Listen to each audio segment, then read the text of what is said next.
ইটালিতে আসতে হলে লেখাপড়া জানা থাকতে হবে। ইটালিতে আসতে হলে অবশ্যই ডিগ্রি থাকতে হবে এবং পাশাপাশি কাজ জানা থাকতে হবে। আসসালামু আলাইকুম, আমি নাজিম রানা, ইটালি ভেনিস শহর থেকে। অনেকেই আমার কাছ থেকে এই প্রশ্নগুলি করেন জানার জন্যে যে ইটালিতে ফ্লুসির মাধ্যমে আসতে হলে কি পড়ালেখা জানা থাকতে হবে বা কোনো কাজ জানা থাকতে হবে কিনা। তো আমি আজকে এই বিষয়গুলি নিয়ে কথা বলবো। আমার ভিডিও সম্পূর্ণ দেখার অনুরোধ রইল এবং ভিডিওটি ভালো লাগলে অবশ্যই শেয়ার করে দেবেন। ইউরোপের একটি দেশ হচ্ছে ইটালি, আর একমাত্র এই ইটালিতে আপনি যদি ফ্লুসির মাধ্যমে আসেন, আপনার কোনো প্রকারের পড়ালেখার কোনো যোগ্যতা লাগবে না। অর্থাৎ আপনার যদি লেখাপড়া নাও জানা থাকে, আপনি চাইলে আসতে পারবেন। পাশাপাশি আপনার যদি কাজ নাও জানা থাকে, আপনি টোটালি কোনো কাজ জানেন না, তাও কোনো সমস্যা নেই, আপনি আসতে পারবেন। অর্থাৎ আপনার যদি টাকা থাকে, টাকার বিনিময়ে আপনি ইটালিতে আসতে পারবেন ফ্লুসির মাধ্যমে। অর্থাৎ আমরা যেটা স্পন্সর নামে চিনি, স্পন্সরের মাধ্যমে আপনি ইটালিতে আসতে পারবেন। ইটালিতে আসতে হলে শুধু আপনার টাকার প্রয়োজন। পড়ালেখা না জানা থাকলেও সমস্যা নেই, কাজ জানা না থাকলেও সমস্যা নেই।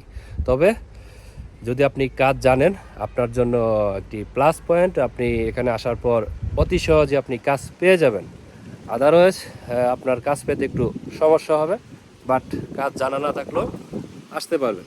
ইটালি এখন বর্তমানে আমি বলি যে মধ্যপ্রাচ্যর যে দেশগুলি আছে, মিডল ইস্ট, ওই দেশগুলির মতো হয়ে গেছে এখন। অর্থাৎ আপনার কাছে যদি টাকা থাকে, আপনি ইটালিতে আসতে পারবেন। যেমন বাংলাদেশ থেকে মিডল ইস্টের বিভিন্ন দেশে মানুষ টাকার বিনিময়ে অতি সহজে বিভিন্ন শ্রেণীর লোকেরা যেতে পারে, ঠিক ইটালিতেও এখন বর্তমানে একই অবস্থা। আপনি টাকার বিনিময়ে ইটালিতে বিভিন্ন শ্রেণীর মানুষ এখন আসতেছে, তো আপনারাও আসতে পারবেন। একমাত্র ইটালি আপনার পড়ালেখার কোনো যোগ্যতা লাগে না, ইজিলি বাংলাদেশ থেকে ফ্লুসির মাধ্যমে আসতে পারবেন। আরেকটি ইম্পর্টেন্ট কথা হচ্ছে, আপনারা যারা এগ্রিকালচার বিষয় অর্থাৎ সিজনাল বিষয় ইটালিতে আসতে যাচ্ছেন, তাদের জন্য আমার এই কথাগুলি। সেটা হচ্ছে, আপনাদের যাদের পরিচিত বা আপনজন ইটালিতে নেই, দয়া করে আপনারা আসবেন না। যদি আসেন তাহলে মহা বিপদে পড়বেন। বিপদটা কি হতে পারে সেটা হচ্ছে, আপনি যখন আসবেন, দালাল আপনাকে এয়ারপোর্ট থেকে রিসিভ করবে না। যদি রিসিভ না করে, আপনাকে কে রিসিভ করবে? তো এখানে দেখা গেল কি, বর্তমানে আপনজন ছাড়া কেউ রিসিভ করে না, এবং আপনজন ছাড়া আপনাকে কাজও দেবে না, এমনকি বাসা বা মেসও ঠিক করে দেবে না। সো এখানে আসার পর দেখা গেল কি, আপনি আপনার মতো অসহায় আর কেউ হবে না। দেখা গেল কি আপনি বিরক্ত হয়ে দেশ হয়ে যেতে বাধ্য হবেন, বা এরকম অনেকেই হয়েছে, অনেকেই চলে গেছে, এখানে আসছিল 1 মাস 2 মাস থাকার পর পার্কে ঘুমাইছে, রাস্তায় ঘুমাইছে, কেউ রিসিভ করেনি। আর বর্তমানে বাসাও পাওয়াটা কঠিন, বা মেস আমরা যেটা বলি, মেস পাওয়াটা অনেক কঠিন। কারণ হচ্ছে প্রচুর পরিমাণে আমাদের বাংলাদেশিরা আসতেছে ইটালিতে, কিন্তু বাসার একটা ক্রাইসিস। অর্থাৎ নতুন করে কেউ বাসা ভাড়া নিতে পারতেছে না, বা কিনাটাও এত সহজ না। তো সব কিছু মিলে বাসা কিন্তু বাড়তেছে না, কিন্তু লোকজন আসতেছে, বাড়তেছে, যার কারণে মেসের মধ্যে আপনারা সিট পাবেন না, মেসে উঠতে পারবেন না। তো যদি মেসে না উঠতে পারেন, তাহলে আপনি কোথায় ঘুমাবেন? যার কারণে আপনজন ছাড়া কেউ আপনাকে রিসিভ করবে না। আর আপনজন থাকলেও যে আপনার জন্য মেস ঠিক করবে, তাও কঠিন হয়ে যায়।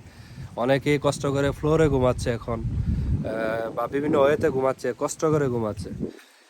তো সে সুবাদে আমি বলবো যে আপনজন না থাকলে আসবেন না ইটালিতে। অনেকে আমাকে মেসেজ দেন যে ভাই, আমার কেউ নেই, আমি ইটালিতে আসতে চাই। তো আপনাদের যাদের কেউ নেই, আপনারা ইটালিতে এগ্রিকালচার বিষয় বা স্পন্সর বিষয় আসলে বিপদে পড়বেন। কেউ আপনাদেরকে সহজে হেল্প করবে না, কারণ ইটালিতে আপনজন ছাড়া অতি সহজে কাউকে কেউ হেল্প করে না। দালাল হয়তো বা আপনাদের বলবে যে আমি ভিসা করিয়ে দেব বা আমরা দেখব। আসলে অ্যাকচুয়ালি দালালটা টাকার লোভে এ ধরনের কথা বলে। দেখা গেল কি আপনার ভিসা হওয়ার পর দালাল আর ফোনই ধরবে না, বা আপনি মালিকও খুঁজে পাবেন না এগ্রিকালচার বিষয়ে আসলে। তো এখন দেখা গেল কি, অনেকেরই যে সমস্যাটা হচ্ছে, এয়ারপোর্টে আসার পর কিন্তু ইমিগ্রেশন পুলিশ মালিকের সাথে কন্ট্যাক্ট করতে চায়, মালিকের সাথে কথা বলতে চায়, মালিককে জিজ্ঞাসা করে যে এই লোক তোমার কিনা, বা এই নামে লোক আসছে তুমি জানো কিনা। তারা ভেরিফাই করে। যদি মালিকের সাথে তারা কন্ট্যাক্ট না করতে পারে, বা তারা যদি ভেরিফাই করে দেখে যে এখানে মালিক নিজেও জানে না আপনি যা আসছেন, হয়তো কোনো ওয়েতে নলস্তা বের করে ফেলেছিল কিন্তু মালিক জানে না, সেক্ষেত্রে কিন্তু আপনাকে এয়ারপোর্ট থেকে ফেরত পাঠাবে বাংলাদেশে। সেজন্যই আমি বলি যে অপরিচিত মানুষের সাথে টাকা পয়সা লেনদেন করবেন না এবং তাদের কথায় রাজি হবেন না, ফাঁদ দিবেন না। কারণ যদি আপনি ফাঁদে পড়ে যান তাহলে হয়তো বা আপনার জন্য বিপদ হয়ে দাঁড়াবে। আর যদি আপনাদের কেউ থাকে আপনাকে রিসিভ করবে বা আপনাকে দেখবে, আপনাকে কাজ দেবে, আপনাকে বাসা ঠিক করে দেবে, তাহলে হয়তো বা আসতে পারেন। আসলে হয়তো বা ধীরে ধীরে আপনার লাইফ সেটেল হয়ে যাবে। আর অবশ্যই চেষ্টা করবেন সঠিক মানুষের মাধ্যমে, সঠিক মালিকের মাধ্যমে আবেদন করতে। কারণ এখন বর্তমানে আমাদের বাংলাদেশের একটি নাম দিয়েছে, সেটা হচ্ছে হটলাইন। হটলাইনের মাধ্যমে আপনার নুলস্তা হয়তো বা বের করে ফেলবে, কিন্তু সেটা দিয়ে ভিসা হওয়াটা কিন্তু রিস্ক। আপনারা যদি একটু খোঁজ খবর নেন, বর্তমানে বিএফএস গ্লোবাল থেকে কিন্তু প্রচুর পরিমাণে ভিসা রিজেক্ট করতেছে। তার কারণ হচ্ছে অনেক ফেক নলস্তা, পাশাপাশি যদিও নলস্তা রিয়েল হয়ে থাকে, কিন্তু যে কোম্পানির নামে বের করেছে সেই কোম্পানির মধ্যে অলরেডি অনেক লোক চলে এসেছে, অথবা যে মালিকের অধীনে বের করছে ওই মালিকের অনেক লোক চলে এসেছে আগেই।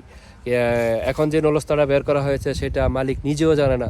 তো সব কিছু মিলিয়ে রিজেক্ট করতেছে। তো বর্তমানে হটলাইন নাম দিয়ে আপনার উকিলের মাধ্যমে কন্ট্রাক্ট করে নলস্তা বের করে ফেলে, কিন্তু এই নলস্তা দিয়ে আসাটা আপনার জন্য রিস্ক হয়ে যাবে। সো আপনারা বুঝে শুনে ঠান্ডা মাথায় তারপরে কাগজ জমা দিন, যার কাছেই দিন, ঠান্ডা মাথায় বুঝে শুনে তারপরে আবেদন করুন।